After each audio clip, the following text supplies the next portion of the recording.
But the trickiest thing always is starting out the piece. Astrology is a divinatory act. Piece day, you show up to the process. I don't know, there's something magical that happens when you write.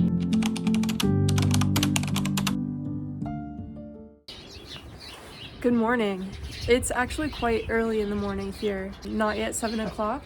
The sun hasn't crested over the horizon yet, but I've let the birds out and I'm about to go in and get started batching my content for the month of March. The only reason I get up this early is because I have kids. Like, if it were up to me, I would like to start work maybe after I've had a little bit of coffee and breakfast, but early in the morning is the only uninterrupted time I have in the day, so that's why it's so early.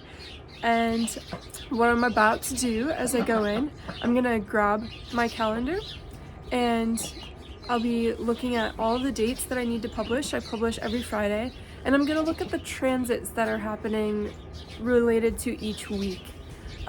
This is just a basic mapping that I can start to wrap around in my head where different ideas I've had about posts to write this month, where I might be able to place them.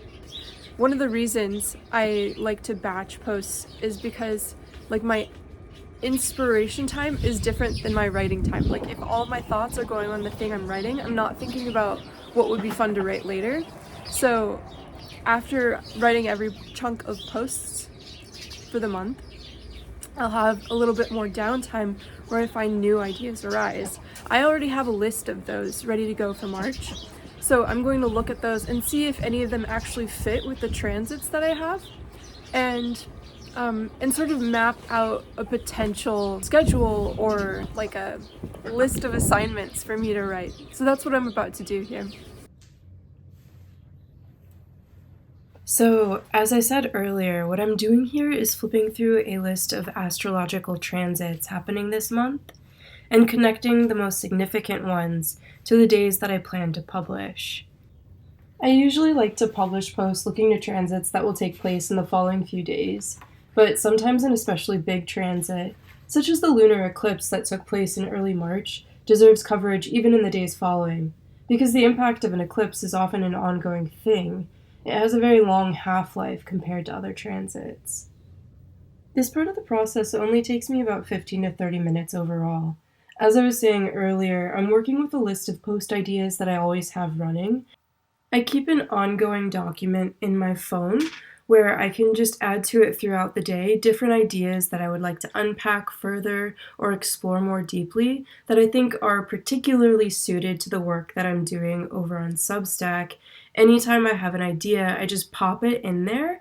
And so when I come back to do this planning for the month, I go over that list and I look to see which ideas I've had recently seem to really evoke the transits that we're having that month. And often there's a really magical way in which this happens. Like, I just happen to have a theme or an idea or something that resonates with the astrology that's coming. You know, astrology is a divinatory act, and anytime we can lean into that divinatory way of engaging with the world, I think we can experience its magic. You know, it doesn't have to be technically perfect all the time. Like, just because I had an idea in a different, like, astrological weather system doesn't mean it's not going to be the perfect thing for future astrological weather systems, if you know what I mean.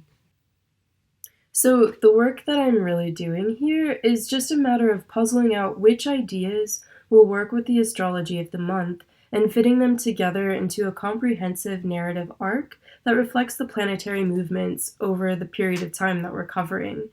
Sometimes the astrology of the moment speaks for itself from the get-go, and that makes my work here super simple. In this clip, I'm using my honeycomb planner, which is your average planner that includes some crucial astrological data. It has both mundane transits as well as personal transits, things that are happening in the sky that impact our personal natal charts on a daily basis, a monthly basis, and a yearly basis. It's a super robust and easy to use tool, and I found it really simplifies a lot of the administrative work I do as an astrologer. I'm not an affiliate or anything. I just really appreciate the product. And I've listened to some really great interviews with Madeline, who's one of the owners of the business. Really good people, really great product. I know a lot of people in the astrological community are already super familiar with this planner and really love it. But if that's something new to you, I've got the link to them in the description. You can check that out for yourself. Alright, I finished out the mapping of the transits.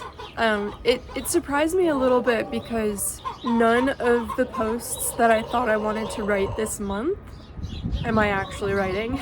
Like, I pulled out some old ideas from like several months ago that I think they just work really nicely with the transits that are taking place this month. So yeah, I'm excited to revisit those old ideas and develop them more completely as I write them, which is the next thing. The children are still sleeping, which is why I'm outside, because if I were inside talking, they would wake up. We're gonna avoid that, and I'm just gonna go in and start writing. So, in that phone document that I was telling you about, every idea that I have recorded comes with its own list of notes. Anytime a new insight or a new way of thinking sort of strikes me, and usually it happens while I'm doing dishes or driving somewhere, this new thought will kind of enter into my headspace. And usually there's a way in which I got to that thought. And so in the notes that I record, I sort of track that process. So the nice thing about this is that I already know essentially where the piece is going. And of course, sometimes this can change as I actually engage with the writing. Sometimes I notice something that I didn't see before, or maybe I'm just in a slightly different frame of mind, and so it doesn't always play out exactly that way. But the trickiest thing always is starting out the piece, because it's one thing to have a train of thought, and it's something totally different to sort of introduce somebody to that train of thought from the cold place of opening up a document or a Substack post or an email for the first time, right? You have to find an entry point. And so here I'm thinking about the shape of this piece. You'll see I'm typing on my computer as well as writing in a notebook, because I'm just trying to sift these things around and find like the best way to begin exploring and expanding upon these ideas in regards to how an audience might receive it. Okay, so I made a good start on it this morning. I unpacked a line of thinking, bringing in the topic of the post with like a huge tangle of transits that will be taking place in the first couple weeks of March. And then I was able to begin an introduction, which doesn't sound like a lot, but really like figuring out where to enter the piece is often the trickiest part, and from there it's just a matter of following the line of thought. So all of my kids are awake now, and it's time to get dressed and make some breakfast. Today is the day that we go hiking, so we'll be out of the house all day. I probably won't get back to work on this piece again today. I'll have to pick it up tomorrow, but all in all, I'm feeling pretty happy. The hard work has been set out of the way, and the rest should flow pretty nicely.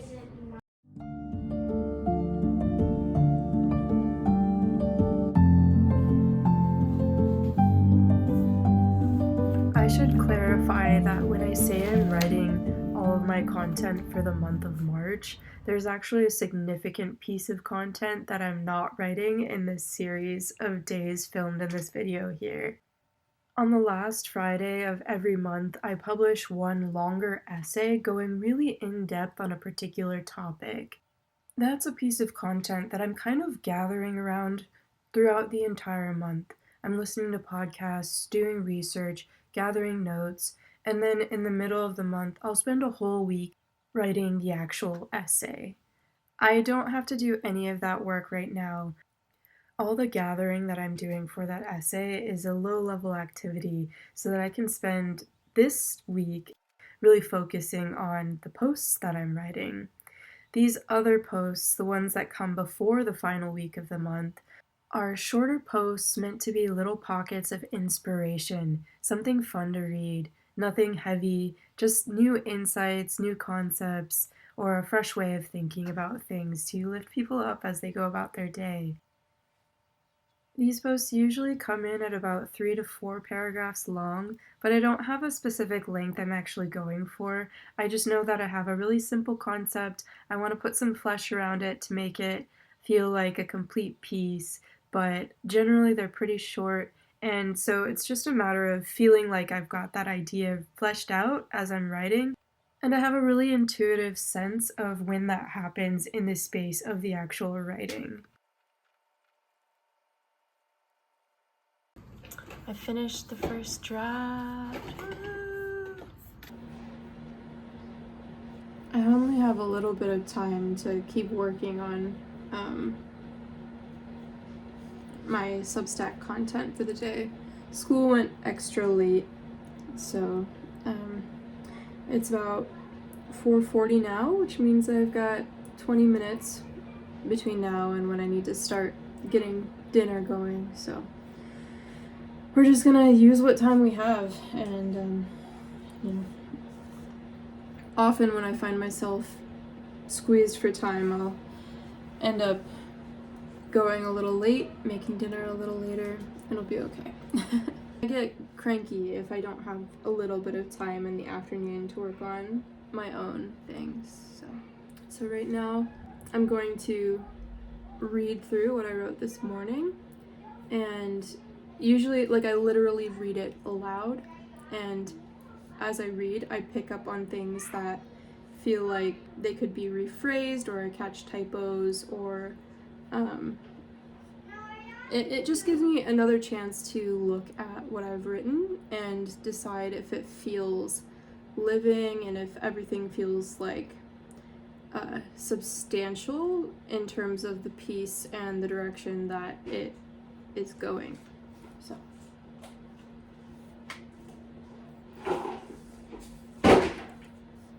what if the earth were alive?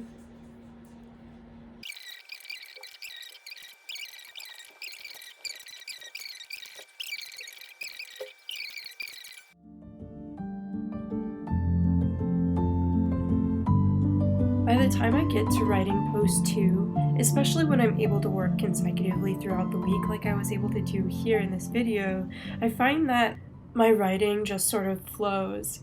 That was definitely the case for this piece, and I feel like I put a little bit more into it even, and maybe it's just because I was writing on a Mercury-Mars conjunction, but I felt like this part of the process was just really smooth. I was generating lots of new thoughts and ideas around the seed concept that I was working with.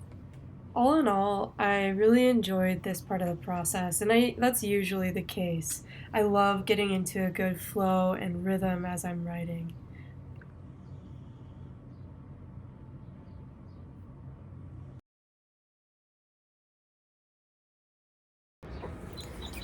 Good morning. It is the Monday of week 2 of me trying to write out all of my Substack posts for the month. Every month I write one essay, and then however many Fridays are left over in that month are post days, just like normal posts. Depending on the month, I might have 3 or 4 of those that I have to write. So this month I have 3. I've written 2. So I'm about to go in and start typing up the final one. Yeah, I hope it goes well. I've had a weekend away, so warming up might take a moment. I had forgotten what this last post was supposed to be about until I looked at my notes. So, it might take a moment or two for my brain to warm up, but I've got at least a week to get there, and I'm sure I'll be done before even the week is up.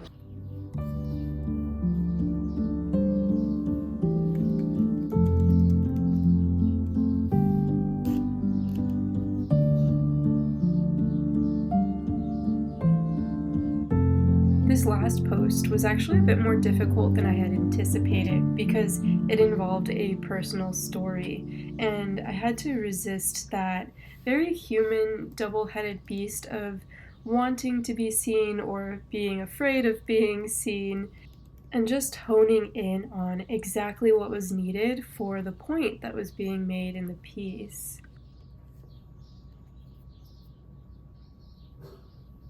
Whenever I find myself struggling with something emotional in the writing, usually the strategy I take is just to write whatever, to let it be different from what I know it needs to be ultimately, and then going back later and looking at it and refining. And the reason I do this is because many different writers have talked about this before. The state of mind when you write is very different than the state of mind when you're critiquing something. You know, when you're writing, in order to really get the channels flowing, you do kind of need to let it be shitty. But that can still be a really difficult thing to contend with in the moment. You know, you're writing and you're also feeling the shittiness of it and create the best thing that you can, but you also just need to get out of your own way. So this is some of what I was struggling with here, but eventually I did find that sweet spot and was able to continue moving forward. And by the end of this first writing session, I was almost complete with the piece. I just needed to stick the landing. You also might be noticing that as I'm working here, I'm flipping through different tabs. I'm not distracted, I swear. Like when I'm doing my morning sessions, I'm usually pretty good at staying on task. I put my phone somewhere where I can't touch it, and then I sit down and I go to work. I also don't use my computer for like recreational browsing very often, and that helps. You know, we each have to find our own sort of habits and ecosystems to help us focus in on the work that we want to be doing in the world, right? What I'm doing when I'm switching tabs as I'm writing, usually I'm like checking something, a thought that comes up right away. Perhaps I'm exploring an etymology of a word. I like to do that a lot in my writing. I'll look that up. In this particular video, I'm doing some research to back up a metaphor that came to mind while I'm writing. And that's one thing I actually like about writing in a digital space is that as a metaphor comes up, I can just automatically check it and substantiate it and feel comfortable with the metaphor or, you know, whatever little piece. Sometimes too, I find that when I do that research in the moment, it like flares the inspiration, you know, it gives me a slightly new edge to what I'm saying, and that's very helpful, even though very often I prefer to write by hand, especially when I'm doing my fiction writing. When I'm doing this Substack work, that's something I've really appreciated, is being able to just like go check real quick, maybe learn something new, especially about some of these more ecological concepts that I work with in my writing. That's a super useful resource to have on hand.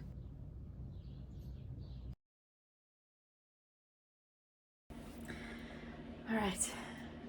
School is done for the day. I've taken a small break to catch my bearings, and now it's about 4:20. I have a little person. I think his sisters have gone outside. Not little. Okay. Not little. Being about 4:15, 4:20, that means I only have about 45 minutes to work before I have to start making dinner.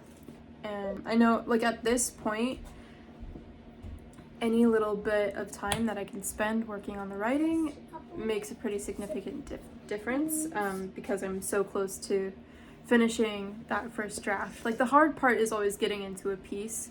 Now that I know what I'm working with and I have it laid out for me, the rest of it's going to come together really quick. The work takes as long as it takes, but it's going to feel substantial at this point. That's going to give me good motivation for getting through the rest of the week. And I'm really excited to have everything written and to feel good about it. Once I have these posts lined up to go, there are other things that I can focus on the rest of the week, which is exciting because this week is also the last week before we have a break from our homeschool. We have all week off next week. So that's always a really creatively exciting time for me because you never know what I might be able to get up to. Identity for the sake of freedom and for the sake of freedom and fresh vitality. Good morning. I know I'm gonna finish my writing today. It has me feeling pretty excited. I've got my basket of eggs that I forgot to collect yesterday.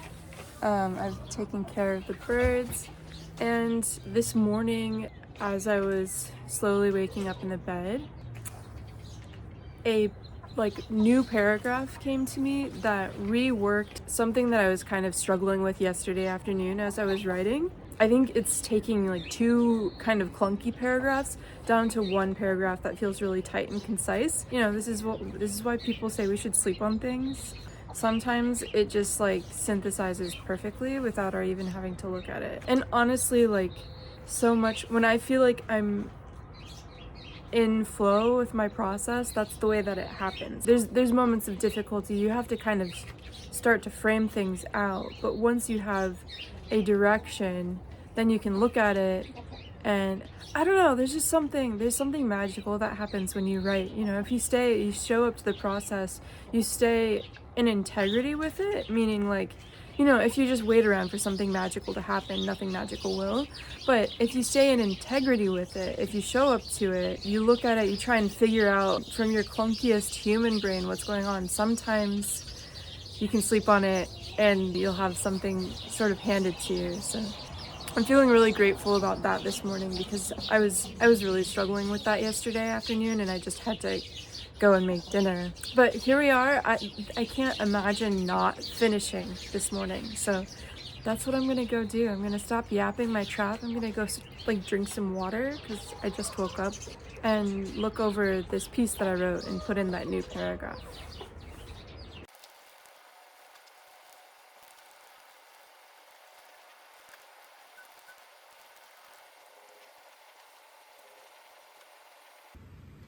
I didn't share this part of the process for the other posts in this video because I think it's kind of boring. I'm just formatting my post for Instagram here. So all I do is I take the image that I use on my Substack post, I format it in Canva to meet the right dimensions for Instagram, and then I choose some of my favorite quotes from the essay that I think would be fun to share even outside of the context of the actual post, and I overlay those on top of the images. It is done. I just finished uploading and scheduling the post to Instagram after formatting it on Canva. All 3 posts written, read through, edited, scheduled, and formatted for the more visual social medias. I'm excited.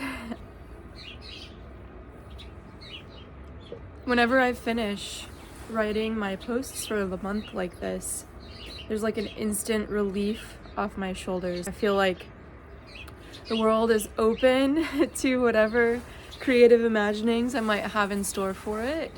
And you know, it's like the feeling when you fill your fridge or like you pay your rent for the month. Like, okay, that is taken care of. I don't have to think about it again for like a month.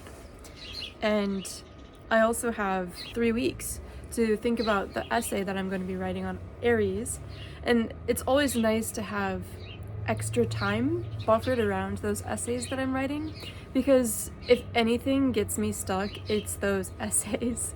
They're a really ambitious endeavor for me, and they're growing me. Like they are growing me as a writer and in the way that I think about the world. And the tricky thing about them is that because I have the format set, like I have to write this piece on Aries, I don't get to wiggle around that at all. Then it's a matter of finding the right material, and maybe I'll talk more about those another time. This is not that video, but yeah, I'm feeling really good. It's Tuesday. I've got a whole week before me, and so many other things that I can work on. So, and before my children are even awake, it's 8:10, and I've finished.